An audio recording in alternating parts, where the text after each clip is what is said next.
देखो, मैं कह रहा था आपसे, अमावस्या के दिन पितरों के निमित्त श्राद्ध क्यों किया जाता है?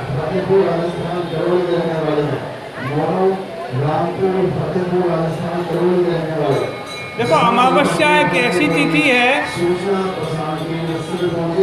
उस तिथि में सूर्य और चंद्रमा दोनों एक राशि पर होते हैं, एक बिंदु पर होते हैं।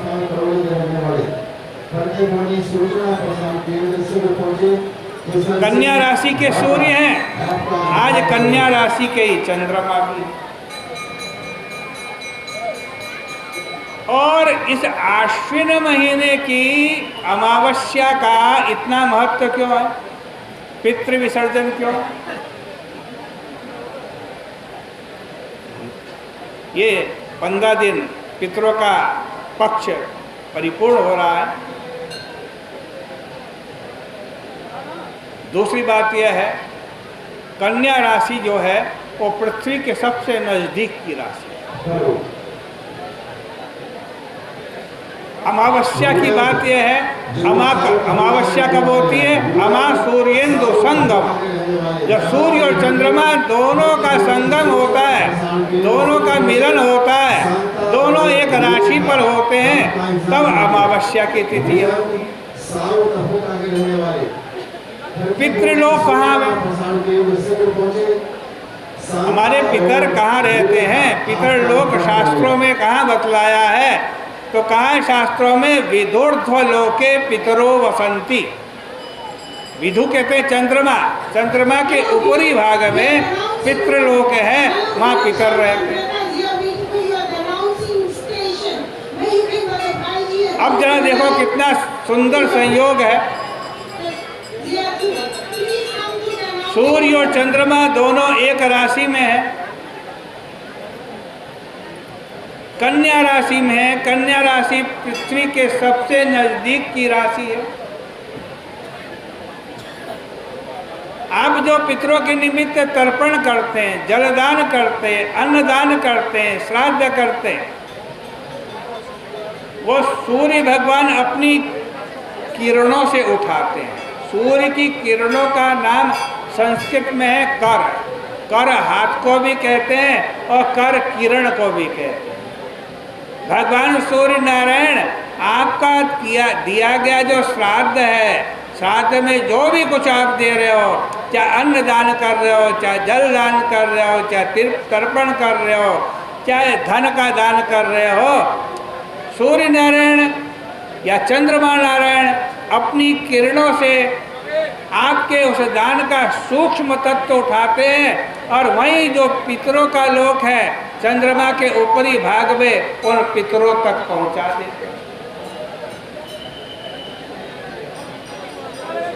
इसलिए अमावस्या का बड़ा महत्व है। इसलिए जब जब अमावस्या की तिथि आए, पितरों के निमित्त श्राद्ध और तर्पण अवश्य करें। कल मैंने कहा कि आजकल बहुत सारे लोग ऐसे हैं जो श्राद्ध का विरोध करते हैं। ये भी कहते हैं बहुत सारे पंडितों ने अपने खाने पीने का धंधा बना रखा है। हो सकता, लेकिन आपको कुछ मैं इसकी वैज्ञानिकता बतलाता हूँ। कल मैं कह रहा था आपसे, सुबह बारिश होती रही, नहीं आपको श्राद्ध कृत्य कोई साधारण कृत्य नहीं है, वेदानुमोदित कृत्य है। वेद के अंदर इसका वर्णन है।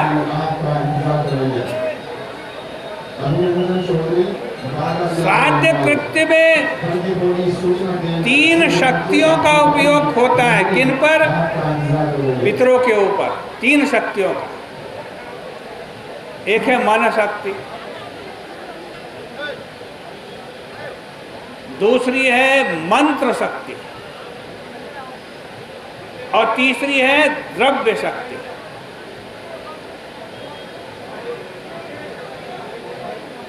शास्त्र में मन की शक्ति अति असाधारण वर्णित की गई है। ये जो मन है ना, इस हमारे मन में इतनी शक्ति है कि मन ही समस्त संसार की उत्पत्ति, स्थिति और प्रलय को करने वाला है।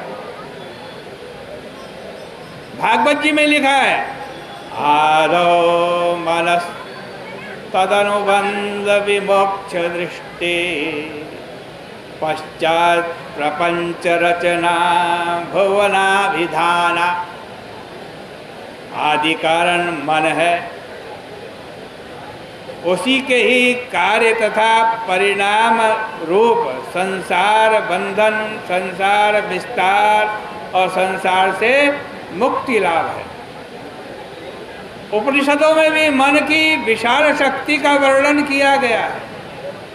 उपनिषदों में कहा है कि मन एव मनुष्याणाम कारणम बंध मोक्षयो बंधाय विषयासक्तम मुक्तयै निर्विषयम मन। मन ही मनुष्य के बंधन तथा मोक्ष का कारण है।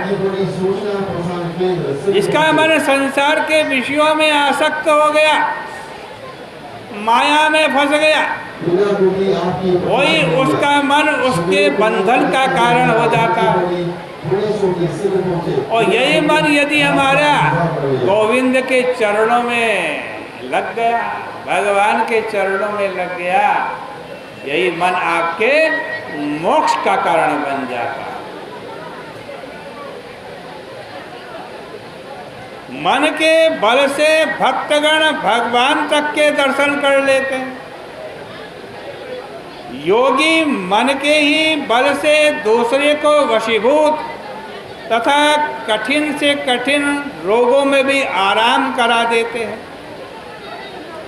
मनुष्य की बात ही क्या, जंगल में बृहदाकार अजगर सर्प को, जिसको चलने की शक्ति नहीं होती है, लेकिन मन के ही बल पर निरंतर चिंता द्वारा वो मृग आदि अपने आहार्य वस्तु, अपने खाने की वस्तुओं का आकर्षण करते हुए दिखाई दिए। श्राद्ध में पितरों के ऊपर इसी मन शक्ति का उपयोग होता।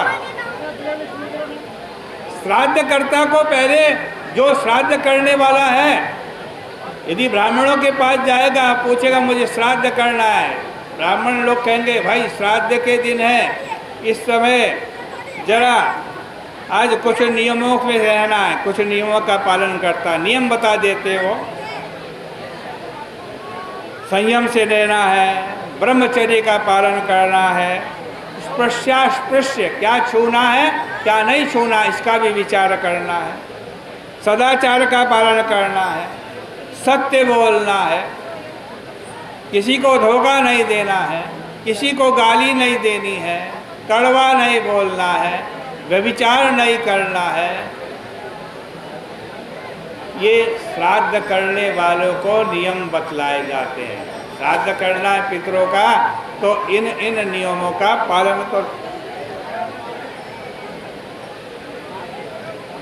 क्या होगा नियम पालन?